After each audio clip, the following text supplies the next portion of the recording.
Hello प्यारे बच्चों, कैसे हैं आप सभी। आई होप कि आप लोग अच्छे होंगे। और आज के इस वीडियो में हम लोग बहुत ही महत्वपूर्ण क्वेश्चन क्लास 12th के लिए लेकर के आए हैं गॉस प्रमेय। और गॉस प्रमेय को हम लोग प्रूव करेंगे। ठीक है, देखिए बहुत ही शानदार क्वेश्चन है ये, और इसे हम लोग प्रूव करेंगे और बहुत ही आसान तरीके से प्रूव करेंगे। बहुत बच्चों को प्रूव करने में दिक्कत होता है, तो बहुत ही आपको आसान तरीका बताएंगे हम। देखिए यहाँ पर, चलिए हम शुरू करते हैं बिना टाइम गवाए हुए। गॉस प्रमेय कहता क्या है, देखिए क्वेश्चन आपका आएगा का कि गॉस प्रमेय को सत्यापित करें। तो गॉस प्रमेय क्या क्या है पहले समझ लीजिए। ये जो होता है, जब हम लिखेंगे फाई, इसका नाम है फाई ई, चाहे फाई ही बोल सकते हो। फाई को बोलते हैं विद्युतीय फ्लक्स या फ्लक्स बोलते हैं। ठीक है, और जो फ्लक्स जो होता है गॉस प्रमेय क्या बोलता है, ये कोई भी चार्ज है ना, किसी बंद पृष्ठ द्वारा कोई चार्ज घिरा हुआ है। मान लीजिए कोई आवेश है, ये चार्ज कोई है, ये किसी पृष्ठ द्वारा घिरा हुआ है।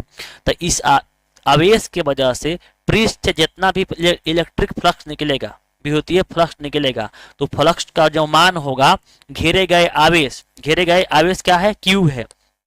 घेरे गए आवेश के 1/एप्सिलॉन नॉट गुना होगा। यही आपका क्या है, गॉस प्रमेय है। और इसे ही हम लोग को सत्यापित करना है, मतलब प्रूफ करना है। ठीक है, फिर समझिए एक बार कि कोई चार्ज है, और इस चार्ज मान लीजिए किसके, कोई बंद पृष्ठ से घिरा हुआ है। तो इस पृष्ठ से जितना भी निकलने वाला फ्लक्स होगा, वो फ्लक्स होगा ये आवेश के 1/एप्सिलॉन नॉट गुना का क्या होगा, बराबर होगा। चलिए इसे हम लोग प्रूफ करते हैं। अब देखिए बहुत ही आपको हम शॉर्ट में कराएंगे प्रूफ आपको। देखिए यहाँ पर क्या बोल रहा है, एक बार ऊपर पढ़ लीजिए। इसको आप लोग को याद भी करना है, एग्जाम में आपको ऐसा भी लिखना भी है। किसी बंद पृष्ठ से गुजरने वाला कुल विद्युतीय फ्लक्स उस पृष्ठ द्वारा घेरे गए कुल आवेश के का 1/एप्सिलॉन नॉट गुना होता है। अर्थात क्या होता है, इसका मतलब कि फाई जो होता है, हमको फाई जो होता है कुल आवेश क्यू गुणे 1/एप्सिलॉन नॉट मानते हैं। इतना आप लोग को प्रूव करना है, सत्यापित करना है। तो आप लोग इसे कैसे करेंगे, ध्यान दीजिएगा। जिससे बता रहे हैं, करना कुछ नहीं है, बहुत आसान चीज है। देखिए करना क्या आप लोग को, यहाँ पर सबसे पहले मान लीजिए कि यहाँ पर एक कोई चार्ज है। यहाँ पर एक चार्ज है, और चार्ज का जो है ना, चार्ज जो है ना, ये चार्ज प्लस क्यू चार्ज है। और इसके वजह से आर दूरी पर, इसके वजह से मान लीजिए कि आर दूरी पर कोई यहाँ पर विद्युतीय क्षेत्र का मान जो है ई है। तो विद्युतीय क्षेत्र जो होता है कहाँ होता है, बाहर की ओर होता है। तो मान लेते हैं कि बाहर की ओर क्या है, ये विद्युतीय क्षेत्र हो गया है। बाहर की ओर क्या हो गया, विद्युतीय क्षेत्र हो गया।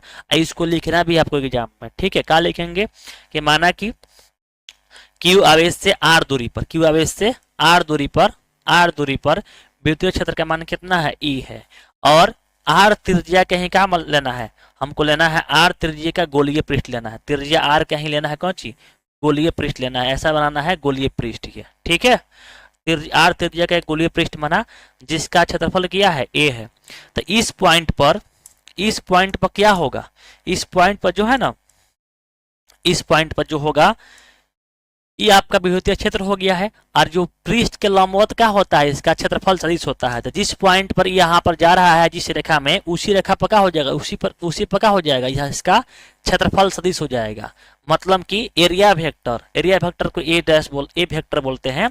आई क्षेत्रफल जो तीव्रता जो है, दोनों एक ही दिशा में हो गया है, तो इनके बीच कोण कितना हो गया, 0 डिग्री हो गया है। ठीक है, तो आपको लिखना क्या है, इसको भाषा में कैसे लिखना है कि माना कि क्यू आवेश के कारण,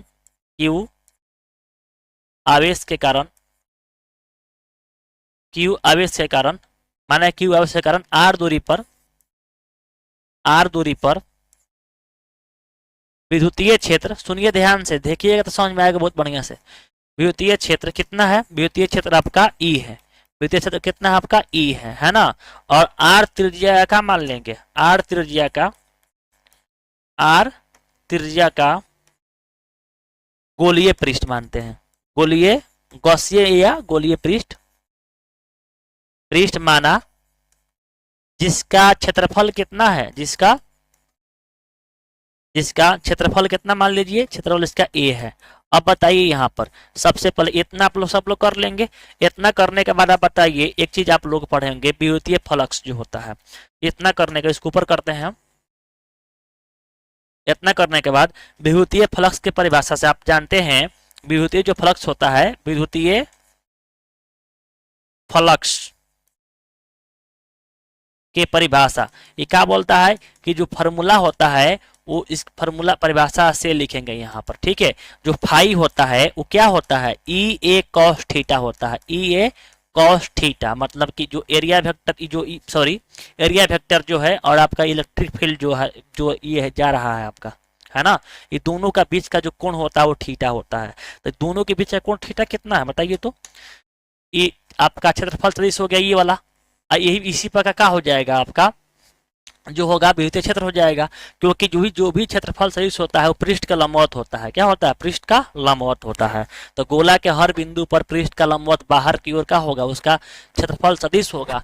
और यहाँ पर जो तीव्रता है बाहर की ओर है, दोनों के बीच का कोण कितना है, 0 डिग्री है। थीटा कितना यहाँ पर है, तो थीटा का मान आपका यहाँ पर 0 डिग्री है। यहाँ पर लिखेंगे आप लोग, चूंकि यहाँ पर थीटा इज इक्वल टू कितना है, 90 डिग्री, सॉरी 0 डिग्री है, 0 डिग्री है। इतना आप लोग कर लेंगे। अब क्या करना है कि नेक्स्ट स्टेप में देखिए करना क्या है, एक मिनट थोड़ा ऊपर कर ले और छोटा कर ले, चलिए। अब करना कि यहाँ मान भर लीजिए यहाँ पर, तो बताइए यहाँ पर फाई का मान कितना आ जाएगा, ई ए, है ना। यहाँ 0 भरेंगे तो cos 0 का मान कितना आता है, 1 आता है। चलो भर लो यहाँ पर cos 0, है ना। तो अब बताइए कितना हो गया अभी, तो अब आपका हो गया फाई बराबर, अब आपका हो गया फाई बराबर ई ए हो जाएगा। ई ए कहाँ हो जाएगा, क्योंकि cos 0 का मान 1 होता है, ठीक है। अब बताइए आप यहाँ पर ई क्या है, तीव्रता है। तो चूंकि हम जानते हैं कि जो क्यू आवेश के वजह से, क्यू आवेश के कारण, क्यू आवेश के कारण, आवेश के कारण आप निकाले है ना, तीव्रता जो होता है ई का मान कितना होता है, ई का मान होता है 1/4 पाई एप्सिलॉन नॉट होता है ना। तो यहाँ मान भर दीजिए, फाई बराबर कितना हो जाएगा, 1/4 पाई एप्सिलॉन नॉट गुणा ए हो जाएगा। और ए क्या है, तो ए आपका गोला का पृष्ठीय क्षेत्रफल है। तो ए का मान क्या भरेंगे आप लोग, तो आप लोग नेक्स्ट स्टेप में क्या भरेंगे आप लोग, यहाँ पर देखिए क्या करेंगे, फाई बराबर हो जाएगा 1/4 पाई एप्सिलॉन नॉट, और यहाँ भरेंगे 4 pi R square. 4 pi R square काहे भरेंगे, क्योंकि यहाँ पर जो ए का वैल्यू है कितना होगा, 4 पाई आर स्क्वायर होगा, क्योंकि गोला का पृष्ठीय क्षेत्रफल का फॉर्मूला होता है 4 पाई आर स्क्वायर। अब काट दीजिए यहाँ से, देखिए कौन कट जाएगा, 4 पाई से 4 पाई कट जाएगा, सॉरी एक मिनट, यहाँ पर गलती हुआ है। गलती क्या हुआ है, क्यू आवेश के कारण जो तीव्रता का मान होता है 1/4 पाई एप्सिलॉन नॉट, और क्यू बटा का होता है आर का स्क्वायर होता है। तो यहाँ भरेंगे आप लोग फाई बराबर 1/4 पाई एप्सिलॉन नॉट, है ना, क्यू बटा आर स्क्वायर गुणा ए का मान कितना भरेंगे, 4 पाई आर स्क्वायर, क्योंकि ए जो है क्या है, इसका गोला का पृष्ठीय क्षेत्रफल है, तो ए का मान भर देंगे 4 पाई आर स्क्वायर। अब कौन कट जाएगा, तो 4 पाई से 4 पाई कट जाएगा, 4 पाई आर स्क्वायर से 4 pi R square, E R square और 4 पाई कट गया। तो फाइनली क्या बचा हमारा, फाई बराबर क्या बच गया, ऊपर बच गया क्यू, नीचे बच गया एप्सिलॉन नॉट। तो ये आपका प्रूव हो गया। ऐसा भी लिखा जाता है, या इसी को आप लोग क्या कर सकते हैं और लगा करके फाई बराबर लिख सकते हैं, फाई बराबर क्यू गुणे 1/4 एप्सिलॉन नॉट। ये भी आपका क्या हो जाएगा, प्रूव हो जाएगा। तो इस प्रकार से आप लोगों को करना है, प्रूव करना है। ये आपका गॉस फॉर्म में क्या हो गया, प्रूव हो गया। तो इस प्रकार से आप लोग को प्रूव करना है। अब आप लोग बताएंगे कि आप लोग को समझ में आया है कि नहीं आया, है ना। ये आपका प्रूफ हो गया। ये करना कुछ नहीं, इस चीज़ को लिख कर प्रूफ कर देंगे। अगर आपको प्रूफ करने का आएगा तो आपको ये आराम से पूरा फुल नंबर आपको मिल जाए। अब आप बताएंगे, अब देखिए अब दिक्कत क्या है कि हमारा तबीयत खराब था। अब आप लोग कमेंट करके बताएंगे कि आप लोग को कौन कौन टॉपिक का आपको वीडियो चाहिए, रोज़ हम वीडियो बना कर हम डालें, ठीक है। मिलते हैं नेक्स्ट वीडियो में। जय हिंद।